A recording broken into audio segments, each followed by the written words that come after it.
Dan Thompson, the man, the myth, the legend.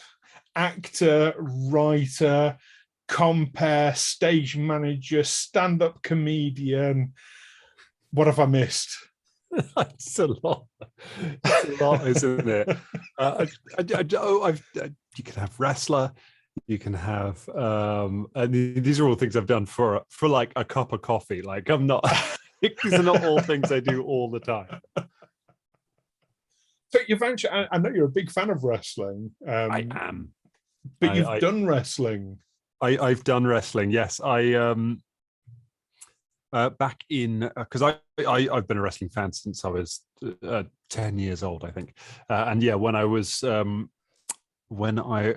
18, me and my mate Ben went to a wrestling school in Sittingbourne, in the great luxurious city of Sittingbourne.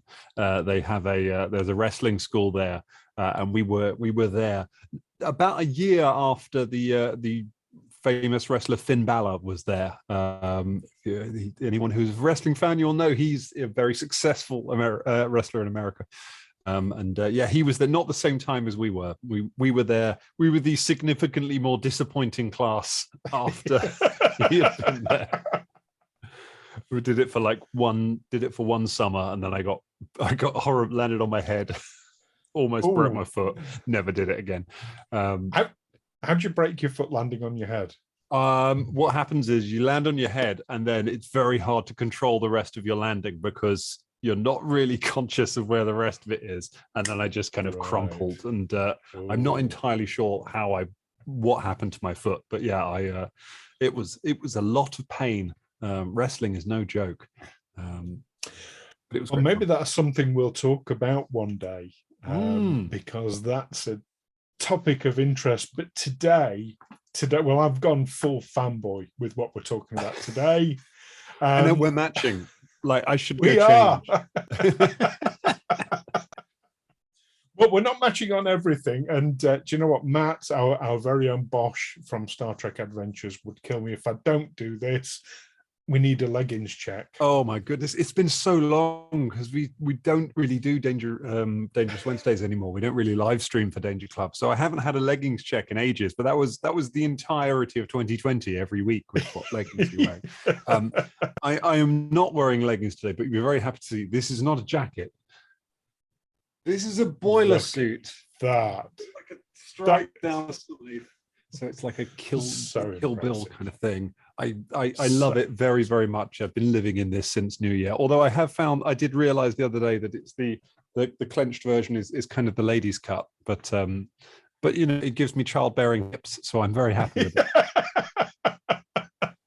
Excellent. And is Bubba aware that you're wearing this decorated with birds? It is. Well, it's only decorated with birds if you, not various scientific theories it is birds, but it is in fact dinosaurs. Yes, because you hit a certain age, people stop asking you what your favorite dinosaur is. So I'm going to ask you actually before we get going, what's your favorite dinosaur then? Outrageous that people would ask that. I like a Brachiosaurus. I used to be just like I like the biggest one, but they keep finding bigger ones. And so it's very hard to kind of maintain a favorite. Like it's very hard to be in the sauropod game, Stu. It's like the goalposts are constantly moving on it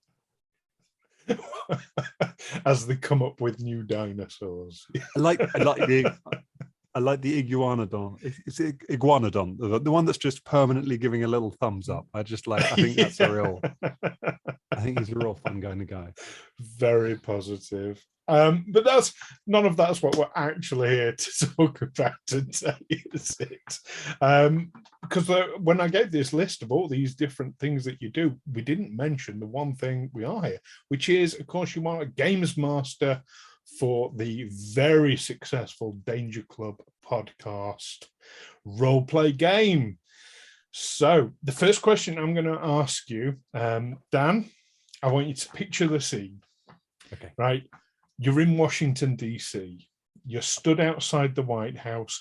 You're handing out flyers for the Danger Club, because why wouldn't you? That's what I would be doing, yeah. Exactly, right. And behind you on the lawn of the White House, this huge flying saucer lands. Out of it steps Klaatu.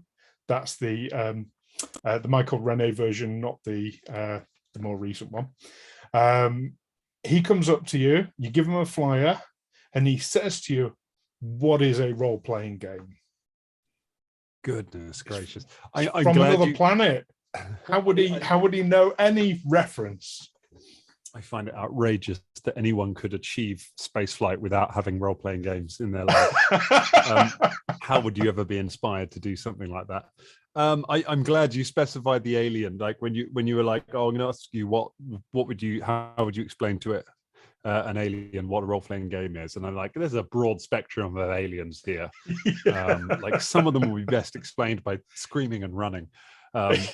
Although if a xenomorph is running at you, you might as well try and explain how THAC0 works to it, because it will give you something to do with that is last 3 seconds. You might just confuse it. Gosh, you can tell you've got me on coming. We're rambling all over. So a role-playing game, or a role-playing game to explain to somebody who has never heard of what it is to an alien. It's collaborative storytelling, I suppose, is what it is. It is a story, but it's one rather than being told by a single person. It's told by a group of people who are sat around together, who all contribute and all add things in order to make the story what it is. But crucially, it has an element of randomness to it, and it has an element of a game to it. It's not just an improvised story. And I think I literally was just listening to a podcast today about how that's becoming a sort of turning point in role-playing games and how the design works. But crucially, yes, there has to be an element of randomness, and there has to be an element of it being a game, rather than it just being a pure narration. That's what I would say to presumably we have a universal translator or a Babel fish, or otherwise it's just going to be confused. He speaks English like most aliens do. Oh, good. Well, that's convenient. From the 1950s. Yeah, it's interesting you say about the random. I always think that's a really important part, because that creates the element of danger. That creates the risk, doesn't it? It does. There's a wonderful card game called Once Upon a Time, which I used to love playing, and it's a collaborative storytelling card game. It's basically a very, very stripped down role-playing game, and the way it works is you have story cards. All of your cards have kind of element stories on it. So you might have like a prince, they had a fight, a castle. Something is sinister. You have all these sort of things, and then you have an ending card, which is will say something like, "And they never saw him again." And your job is to tell a story, mentioning things that are on your cards. And as you mention the things that are on your cards, you can place the card down, have it out your hand. Once all of your story cards are placed, you can place your ending card, you can end the story, and you win the game. The twist is that if you say anything which is on anyone's card around the table, so if I'm trying to play my prince and I'm like, "Oh, the prince was at a ball," and you've got a card that says the ball, you can put your ball on the table, Stu, and you can, wouldn't be the first time. All things to pick. And you can take over the story. So then it's your, and the other person has to pick up, and that's so that is the game element. And I remember trying to introduce this to a group of drama students when I was at university as a kind of storytelling exercise, and I was like, this is, it's a way of creating story. And what happened was, as soon as they got into it, they all started showing each other their cards and started collaborating and putting the cards out and laying out and developing a story and workshopping it. And I was like, this is a good creative thing, but we're not actually playing the game now. This is not what we're doing. And so the nerd in me was a little bit like, because that's how the rules work. So it's like, okay. Also, that's when you're a drama student, that kind of just becomes work. But yeah, that is an important part of it for me, because it adds the extra storyteller to the game. You have 4 or 5 people around, all contributing ideas, but you don't have that element of randomness, you don't have that element of jeopardy unless you have the game to it. And I think collaborative storytelling is a wonderful thing. It's how we get movies and how we get a lot of books and games and things like that, but it's not a role-playing game. It's a different kind of experience. And I do think that's changed. I think that is changing the gaming. That has changed things a lot, especially with things like stop me if I'm going off on a complete tangent. No, you're good.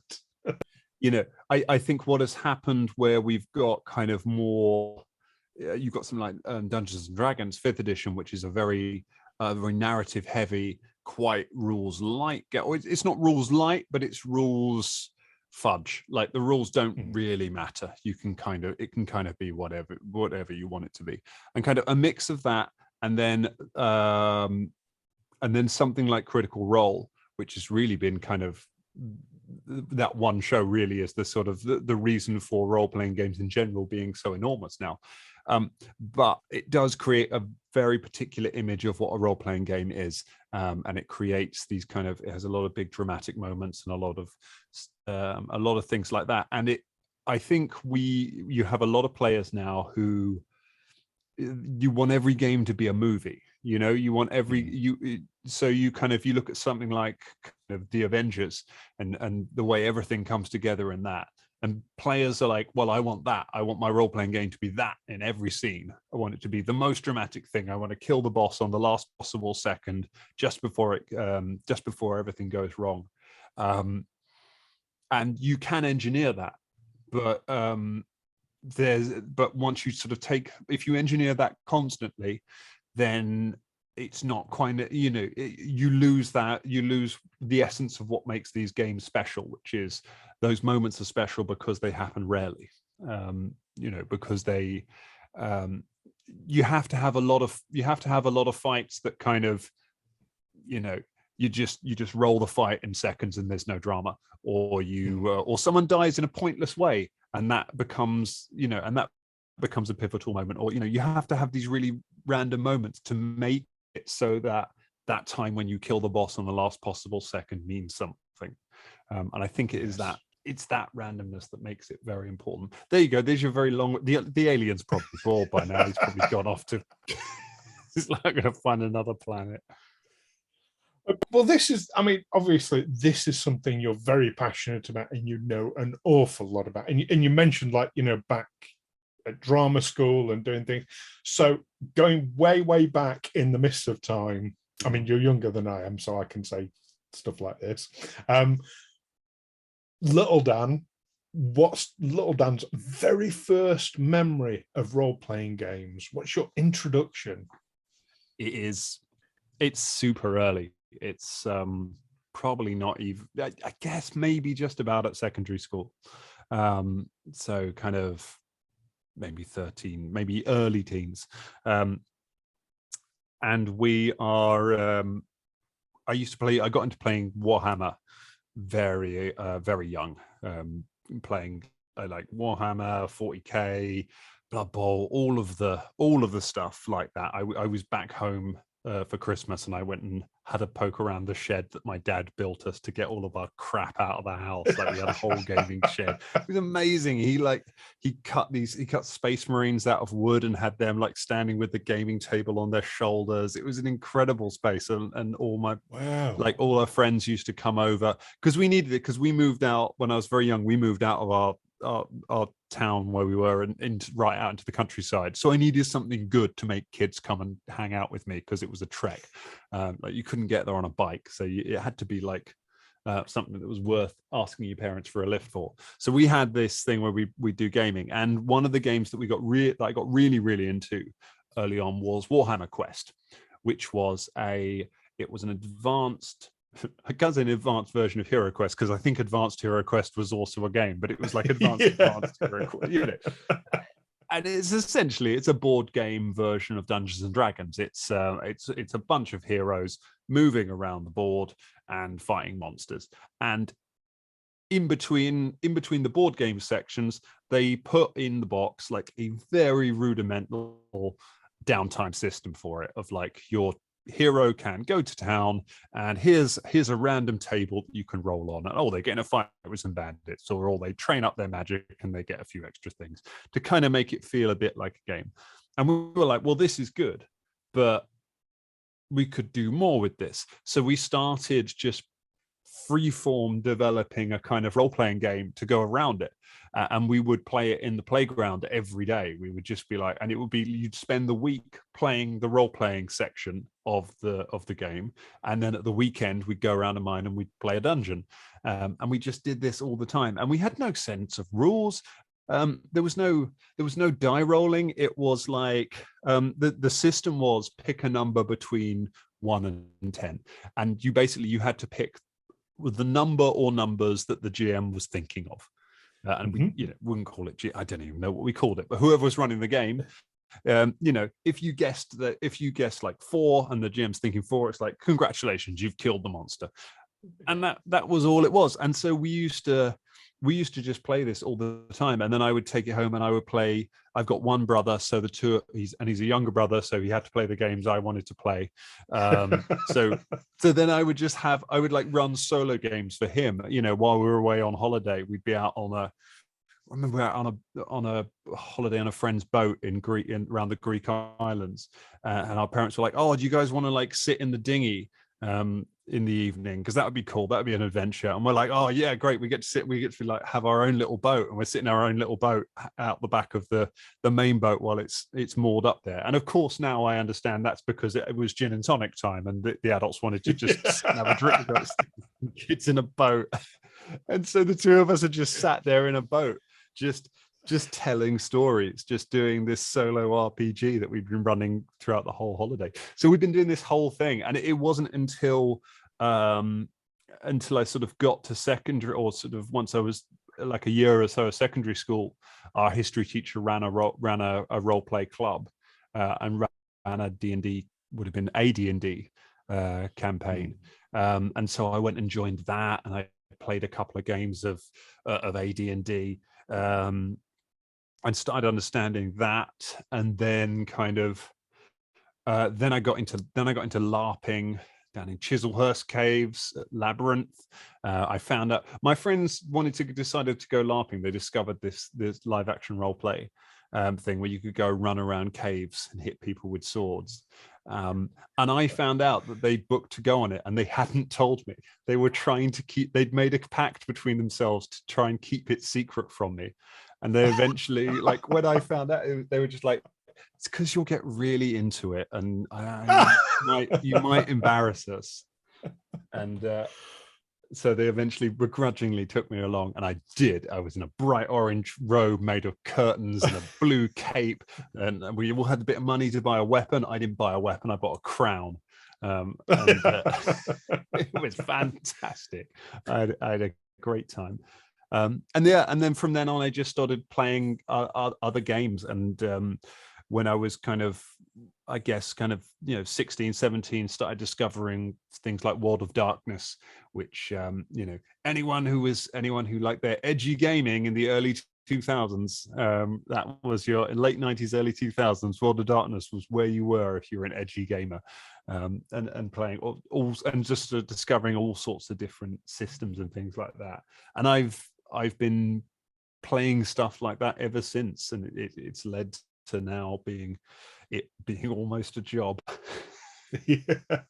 Well, that's it. I mean, it's absolutely clear that this is something that's been a major part of your life since nipperhood. You obviously get an awful lot out of it. What would you say is the biggest thing you get on a personal, internal level? I think it uses up a portion of my brain that I need to focus on something. So I found out last year from talking to my mum that there is a good chance that I have ADHD. That they had a pretty good inkling that I did when I was a kid, but they were at the time, my parents were trying to get my school to recognize that I was also dyslexic, and this is the early 90s. in a grammar school in Kent, where they don't believe in things like learning disabilities, learning difficulties, and so they, the word neuroatypical has not entered the lexicon at this point, and so they fought the battles that they could, and they focused on getting the dyslexia recognized, and because then I could get actual support on the extra time in the exams and things that I needed. But it does explain a lot of things, because my brain is always in about 3 different places all at once, trying to focus on different things and obsessing over lots of different things. And it is quite helpful for me to have a thing that I can be obsessed over that is endlessly creative and that I can then have an easy outlet for. If I were more organized, I would churn that into being a writer. And I have done it with written projects, and I've done comic books and films and things. But it is just, I find it is very helpful to me to have that part of my brain that is just constantly trying to be like, make stuff, to be like, okay, you live in this world now. You live in, I'm going to anchor you in Galarian, or in the Pact Worlds, or Forgotten Realm, or wherever. You can, you live there now, make stuff, and it can create all this stuff, and then I can come to a gaming table and I can be like, blah, there you go. There's all that stuff, and it's get it out of me, rather than it just sitting in my head, and just sort of spinning around and stopping me actually being able to do stuff. So it is kind of it's that need to create, it's that need to get stuff out and to have that story. It's weird because I don't think of it as a sort of an escapism thing. A lot of people are sort of, it's an escape from your daily life, and it really isn't for me. I really love my life. I've got a wonderful wife. I've got a wonderful home. I've got a lovely family, and I'm very happy with that. But I have this need to just make stuff.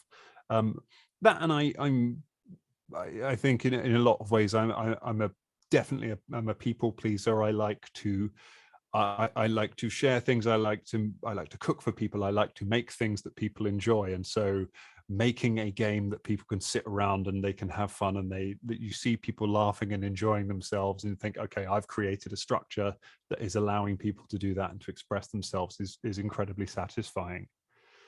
That was the most ADHD answer to the question. Well, do you know, you and I, we've known each other for a couple of years now. That was something I was not aware of about you. So thank you for sharing. Thank you. I don't think I've talked about it, really. I don't think I ever talked about it on any of our shows, because I've only just I've only kind of found it out myself within the last year, and it's made a huge amount of sense. And I'm just like, oh my God, that's how my brain works. That suddenly makes sense to me. Well, this is a gut reaction to it, but I've actually been in discussions with my sister recently about ADHD, because she's highlighted that she and I probably have it, because she's been reading a lot about it because of her kids, and she said, well, hang on, that's Stu. Yeah. So yeah, it's so I'm just starting that journey of finding out about it, and everything you were saying there was that resonates. I expect that'll be the case for a lot of people watching this as well. So yeah, it's hugely common and hugely undiagnosed in people of our generation, and very, very hard to get diagnosed as an adult. It's very hard to have a doctor who will give you the time to be able to do that. And but it is possible, and I would encourage. I should say I've never been formally diagnosed with it, and I don't want to speak sort of authoritatively about the condition. This is just kind of all I can say is my experience. But yeah, it is remarkable how many people often are just like, oh my God, right? That's because we were from a generation where it was just not a thing. It was not something that you considered. We were only just beginning to sort of be aware of things like that.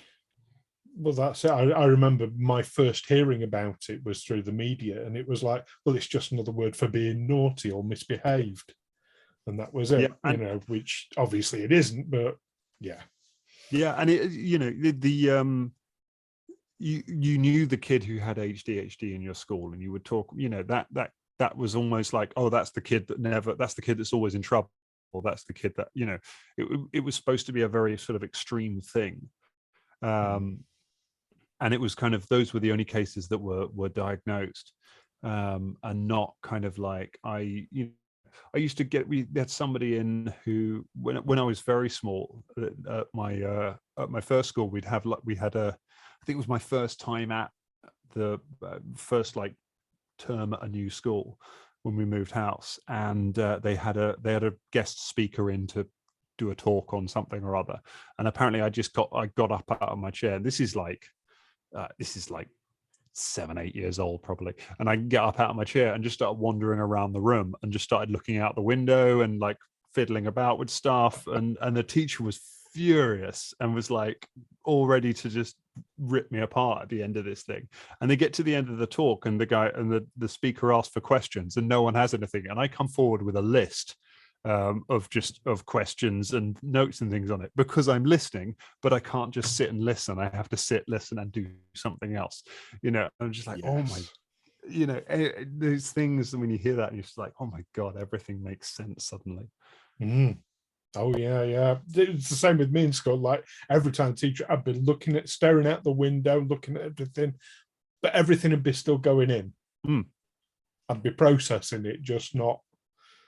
Yeah, focus was kind of all over the place, but yeah. Exactly. Anyway, we've gotten off track ever so slightly, but no, thank you for sharing that. Thank you. That's really good.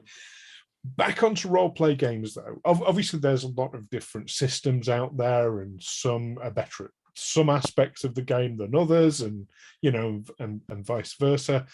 But thinking about role playing games as a whole, as a big generalized big basket. If you could change one thing about all of them, what would it be? That's a hell of a question, isn't it? It is. I think I would change. I would change some of the fundamental problems within the industry that produces them. We have some wonderful games that provide incredible experiences for so many of us, and are created by absolutely remarkable people, remarkable minds that create these worlds and create these rules and create these games across many systems. But many of them are working within an industry which grew out of a few, mostly white men working in a basement somewhere, and who built a company out of nothing, and have kind of, and are used to working on, it's a passion project, so they make no money from it, and have kind of come up on that mentality. And it has created, in a lot of cases, companies that are fundamentally fairly toxic to work for. And there are, at the very senior levels in a lot of gaming companies, there are people and there are attitudes that are not in sync with the people who are playing and are consuming these games, and in many cases are not in sync with the actual output of the games themselves. It's something we've seen very publicly in the last year with the unionized Paizo movement, where Paizo, who produce Pathfinder and Starfinder, it's sort of been revealed that there are a huge number of problems, and I don't want to go into specific kind of allegations or cases, you know, but there are definite issues with the way that company is run, and on a very senior level. And it's because it is run by a group of people who have this attitude that you should be grateful to work in this industry. This is your dream. You should give your whole life to this industry, and it doesn't matter how hard you work. It doesn't matter how much you get paid, because you're lucky to be a part of role-playing games. And yes, it's a tremendous privilege to work doing something you love, but you are working for it, and you do deserve to be treated fairly on that. And there are cultural issues in all of these companies, in Paizo and Wizards of the Coast. I'm sure I'm not really familiar with World of Darkness Games Workshop and things like that anymore. I know that Games Workshop has quite the reputation among some of its fan base and things as having problematic issues. But there's a sort of a two-pronged thing that people need to do better. These companies need to do better, partly to create an environment and to create a system of values that is in line with where we are now as a society, and that supports those and that supports their products. You have Paizo producing incredibly progressive content. We just had Grand Bazaar come out that's got an entire section on disability items and wheelchairs and things like that, so that you can play a character like that. And some fans are pissed about that, and who cares, because they're the past.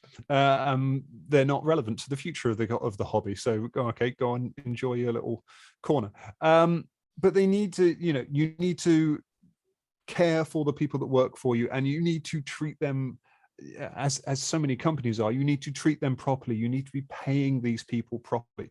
The people who are making the games that we love, and that you and me, Stu, we're making Pathfinder 2nd edition podcast content. We're loving this, and we've had so many hours of joy out of these things. And the people who are writing these are working second jobs because they can't afford to live in the city that they are living in on the money that they're being paid for making this. And that is outrageous. So that needs to change. Yes, there are problems with sort of there's toxicity within fan bases as well. There's always going to be that. That's the thing with any kind of fandom. It's the thing you'll find in any kind of geekdom. It's the toxic cycle of, I love this, I define myself by this, I need this, I own this, you can't have this. And it's that happens in every kind of fandom, and it happens there. And you can do some things to fix that. You can moderate, you can manage communities. We try and do that within our own community on Dangerclub, but you lead from the front. And you have, that's why it's right that we have things like gaming companies making positive science. That's why it's right that Paizo come out and say slavery is no longer a part of Pathfinder mythos. That will no longer be mentioned in our stories. If you want to make a game, about slavery and you have a reason for telling that story, we're not going to tell you how to play it at your own gaming table. But it's now no longer part of our story, because that is not our. That's a real story that affected real people, and we don't want to tell those things. That's the right thing to do. Putting accessibility items in a game is the right thing to do, because you plant your flag and you say, if you want to run your game without this stuff, you can do that. You can absolutely do that. That's up to you. It's your game. It's your table. But this is canon. This is the core. This is where we are as a company now. That is important. That thing is happening, but it needs to be happening at the top as well. It needs to be happening with senior management. It needs to be happening with how they care for the people that make the games, as well as the games themselves that we get to play. That's the thing that I think needs to change most. Totally agree with you on that. And as an aside to that, now, as an actor, obviously, I can see a lot of parallels with our industry as actors with that. Do you think it's a consistent problem throughout the creative industries, or do you think it's particularly worse in the RPG industry? I think it is. It's a consistent thing that happens in a lot of creative industries, and it's, you get exploitation of people, and in part of it is this idea that, well, if you won't do it, there are 6 people behind you who will do it because they don't know their rights. And I think there are improvements in it within sort of the entertainment industry. People are getting better trained. There will always be a few chances out there who will hire anybody to effectively union bust and just to stop you from knowing your rights. The company that all of the Dangerclub met on, that I will not deign to name, but I was told there that they wanted me to periodically randomly fire actors because it was good to fire people just to keep everyone on edge, so that nobody steps out of line. And it's that attitude of like, well, we can always get somebody else in after that. I think it has a slightly different edge to it in things like role-playing games, because it's not necessarily purely driven by profit. You know, when you look at things like crunch in, say, video games, you know, this is made because it is big studios that are just trying to churn out as much profit as possible. And we will squeeze as much value as we can possibly get out of the people that work for us, because it's all motivated by money. It's not a saving grace, because it still impacts negatively. But the attitude, I think, of within the role-playing game space, or a lot of the people who have kind of created this environment, has come from the fact that they feel like they've come up from nothing. You know, they've got that attitude of like, well, I've had to forge my own path, and we had to fight and scrabble and do all of this. And I worked 80-hour weeks. Is that a weird number? I don't actually know what a normal working week is like. I've always been a freelancer, so, you know, 40 apparently. 35 to 40 is normal. My goodness, who knew? It's certainly more than that in a lot of them. But you know, they have this idea of kind of like, you know, I had to fight to make all of this, and I was happy to do it because it's my passion project. And if you want to do this, you must be as passionate as we are about it. And in a lot of cases, people are, and this is their dream. And so it's this idea that you know, you should work, you should put the work in because you love it, and who cares what you get paid. And I think that it doesn't necessarily come from a place of pure mean-spirited callousness. It comes from this idea that, well, we all love this, so we all, you know, it's the thing of when you must have had this experience as an actor sometimes, Stu, when you join a project, and you think it's going to be really good, and then after a couple of sessions, a couple of rehearsals, you're like, oh no, this is a passion project, isn't it? And you're just suddenly like, this the person who has hired me for this is their baby, and this is the thing that means the most in the world to them, but they haven't necessarily thought through all of the specifics of it, and now I'm not sure about how I'm getting paid out of this. And it's kind of like, they need to recognize that this is a job for me, as much as it is a passion for them. And I think it is I think people have to be clearer about that. Yes. And I should say, I can be with Dangerclub. I was trying to be very clear with all the team when we started this project. I was like, there is no money in this, and I will do all of the work that we need to do on this. I would love help with this, but once we push it to a certain level, I may be a bit of a pain, and I'm a nightmare to work with on Dangerclub sometimes, because I can get very focused, and I can get very not competitive. I'm only competitive with ourselves, but you know, there's a push to always be better. So maybe I'm no better than anyone else. You know, maybe Dangerclub is as crunchy as every other company. Well, no, there is a world of different. You know, if you're saying right from the outset, you know, and I have worked on passion projects that haven't been called passion projects to start with, exactly like you described. I've also worked on passion projects where they've said, look, we're not doing this for money. We want to make a film, put it out to festivals. If we ever get money, yeah, you'll get a share, but you know, that's never going to happen anyway. Yeah. But you know, and yeah, if it's a project you feel passionate about and you've got the time and energy to do it, great, you know, and that's absolutely fine, as long as you know up front. Exactly. Yeah. If you're taking on a job to do a job, that's a different thing. Yeah. Yeah. No, absolutely. So I mean, so on that, you've obviously talked a lot there about the way that RPGs are changing. Well, Paizo in particular, the content that they're putting out, you know, is becoming more inclusive, and that can only be a good thing. Are other RPGs sort of following suit with that, or is it a genre franchise wide? Not franchise. Is it an RPG thing that's happening, or is it just Paizo? No, it's certainly not just Paizo. It is industry wide, and it's culture wide in a lot of senses, because the kids are all rights do. That's what's going on. It's the I think we are blessed with a younger generation who have a much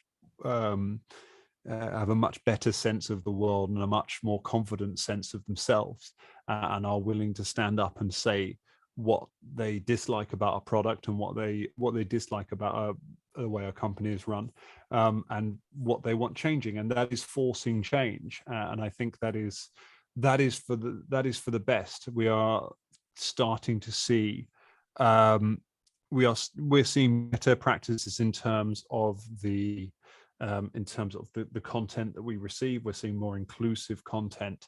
We're seeing this idea that role-playing games are for everybody and not a game for a group of white men in their 40s sitting in a basement.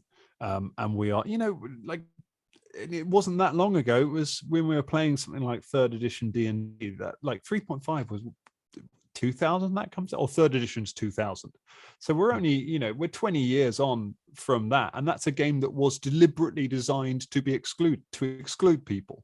It was a game that was part of the game's design philosophy, was to make it hard, because that will weed out the people who aren't really dedicated to it, which is such a ridiculous idea and such a stupid business idea. It's like, oh, let's make a product that some people can't use. We've seen so many good things in terms of it becoming a game that is for everybody, and becoming a kind of game that is like, this game can be whatever you want it to be, and sections of it don't have to be for you. And if you don't want to play a game in the Mwangi expansion, you don't need any of these books. That's fine. But some people want to play that game, and that game is there for them. I've also in the last year seen some really good strides in terms of general accessibility for games, partly through the pandemic, through necessity. We've had an increase in online gaming and better platforms for playing games online. So things like virtual tabletops are what they're called. Things like Roll20 is one. Foundry is a new one, which is very good. And there's things that let you play games almost on a virtual board together, which has allowed us to kind of keep playing through the pandemic. But also it's allowed people to connect from around the world. I've effectively been to a Gen Con, which I never thought I would do, because I went to the online version, and me and my buddy Chris Alakar from Dangerclub Discord, who we went to Gen Con together virtually, and he's in Alabama and I'm here, and we went and we played a game together, and that was lovely. And I think that's a very important thing as well, in terms of bringing people together and breaking down barriers for it. You've got things like D&D Beyond, and what will be coming with Pathfinder Nexus, which is the Path and World of Darkness Nexus, and everything Nexus, because it seems like Demi-Plane are taking over everything on that front. But online tools that let you make a character online and roll your dice online, and really remove the need for you to have piles of rule books and piles of dice, and things that are lovely to have but not necessarily important, and in the grand scheme of it, it allows anyone who doesn't people who don't know anything about it, you can say, well, just log onto this website, click this thing, follow the instructions, you've got a character, we can play together. And I think that's very important to remove those barriers and to welcome new people in. So I think that will become a part of it. I think there are pitfalls in that. I think I worry about I worry about games becoming too similar, and I worry about everything, because 5th edition has become such a monster, and such a huge money spinner, that there is now a whole generation of people who won't play anything else, and it kind of create and a lot of kind of third-party games are like, well, this is just D&D, but it's the 5th edition version of Space, or it's the 5th edition version of Mad Max, and it's kind of like, yeah, okay, it's kind of the same game. And I do worry that kind of limits creativity, and I am always excited when there are other things coming out. But at the same time, stuff like Kickstarter has launched a whole raft of new independent games that have nothing to do with any of that, and that's where some of the most creative work in the whole industry is being done. We always have it's one of my favorite things we do every year at Christmas for Danger Club is we run a mini series through December where we just pick an indie game. And we play that. So we've played Come Dice With Me by Kieran Gillen, the comic writer, which is the Come Dine With Me role-playing game. We've played Brindlewood Bay, which is about it's like a mix of Murder, She Wrote and Call of Cthulhu. It's such a weird game, and I love it. And so that gives me hope that there is that kind of that seed of creativity will stay there. While kind of the hobby kind of just finds new ways to bring people in, because ultimately that's what we want. We want more people playing it, and we want people playing games that aren't for us. I want, I don't watch Critical Role, but I love it for that. I love that it will bring. I love that there are teenagers playing these games, and I could go over to it and I could listen in on a bit of the game, and I could be like, I don't understand anything that's going on in this. This is not for me. Brilliant. Bring that on. More games for people. Let them play their own games. Don't force people to play our game. Well, speaking of that, anybody sort of, let's say we've got a viewer watching it who's like caught up in all your passion about the subject and says, yeah, I've never played an RPG before, but I'm going to get a group of my mates together. We're going to run a game. Where can they go to find out the best information and the best next steps? Where can you go to find out the best information? I would suggest that from my own personal point of view, I would suggest that you go to Paizo.com. It is a terrible website, but it is a wonderful game. And you pick up, or go to just go to the website, go to your local gaming store. Have a look on the shelves, see what you like, because ultimately especially if you're going to be running the game, I find very much is a visual. You feast with your eyes to an extent. So go and have a little look at the books. If you see something that's like, that's cool. That's what got me into Pathfinder. I picked up the core rulebook, looked at the equipment section. I was like, I want to pick up that sword. I want to wear that cloak. And then it's like, well, then I have to play this game. And you can go to you will find D&D is an easier system to begin with, and you might find that is a good one to start you on as well.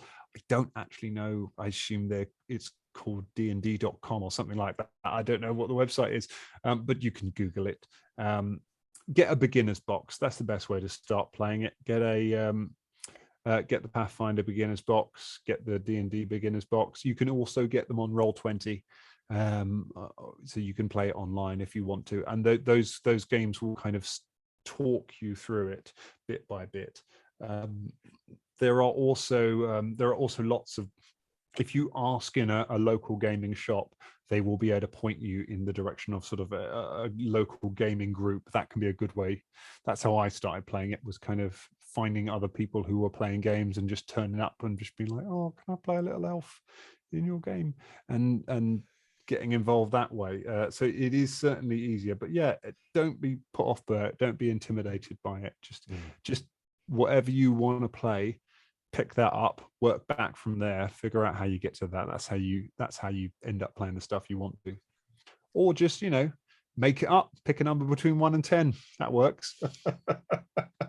Excellent. And of course, if people wanted to do it the way I did it, which was start by listening to an awesome podcast and pick up the rules that way, some of which we later found out were not accurate. Obviously, the Danger Club podcast is an excellent one for people to go to. Where can people find that? I tell you, if you're trying to learn the rules for Pathfinder 2nd Edition through the Danger Club podcast, then strap in for a journey, because we get stuff wrong all the time. But that's exactly what I did. There's no wrong rule when you are. There's no wrong rule when you're playing your own game, despite what it may feel like every week when you see the feedback on it. So you can follow the Danger Club at dangerclubpodcast.com, or look up the Danger Club Podcast on any of your podcast apps, iTunes. Is iTunes even a thing now? Apple Podcasts, I think it's called. Apple Podcasts, Google Podcasts, the Spotify. You can get it on Alexa. You can ask Alexa to play the Danger Club Podcast now. Or you can find us on Facebook and Facebook, on YouTube, and it's all /Danger Club Podcast, except Twitter, where we're Danger Club Pod, because you can't have enough characters on Twitter. But that's where all of our stuff is. We play Pathfinder every single week. We also have a Patreon show. If you want to throw us a bit of money and help us out, you can subscribe and you get another show on there, which is playing other games and exploring different things. And we've got some really fun stuff. We're recording tomorrow, so we'll be recording the first episode of our brand new show tomorrow. So there's never been a better time to jump on and see where we're at. Can you give us any teasers about the new show? I guess so. The new answer's no. show, I can tell you the new show. Our patrons have already had it announced to them, but our new show is being GM'd by our very own Ross rather than me. So I'm playing in this. I am not GMing it, and it is based on a very, very popular Netflix show. So get ready for Glow, the role-playing game. And it's not. Excellent. Well, that's definitely something. It's not Glow. No, that's absolutely brilliant. I'm really looking forward to it. I mean, probably by the time this comes out, I imagine it'll be up and running anyway. But no, that's definitely one to look at. And like you say, more information at dangerclubpodcast.com. I'll stick links up and what have you throughout. Anyway, well, this has been really interesting, and I just love your passion, man. You're one of the few people I ever get fanboy about. I've worked with, not worked directly, like dialogue with A-listers, but I've worked with B-listers. Never get fanboy about any of them, because an actor's just an actor. When I'm at the Danger Club Podcast, fell to pieces. Oh my God! Oh! Oh, Stu, well, you're as much a part of the club as any of us. You've got the shirt. And there aren't many people who have one of those. That's because you are part of the gang. An amazing podcaster yourself. If you're looking into actual play podcasts, if you're looking to hear people play Pathfinder, go and listen to Stu's podcast as well, Tales from the 20 Side, because it's a riot. It really is good fun. Thank you. We'll stick a link to that. I've got Chardonnay with me right there. See the wolf. Fantastic. Well, this has been absolutely brilliant, and all the best for 2020 and where the podcast goes from there. Thank you very much, Stu. Thank you, everyone. See you. Hello. Bye. In a world of heroes, villains, 6 British actors will come together to play Pathfinder. It's sort of like D&D, but also really not like D&D. Join Falter. I immediately regret this decision. Caragor. Oh, I see you, Kenneth. Velda. Behold my arcane powers. Shania. Yes, I've cracked your case. M. No, kill him. And the Dungeon Master, for an actual play podcast that takes adventure seriously. Available on iTunes, Spotify, Google Play, Stitcher, and from dangerclubpodcast.com. Danger Club, let's roll. God, doing that voice hurts.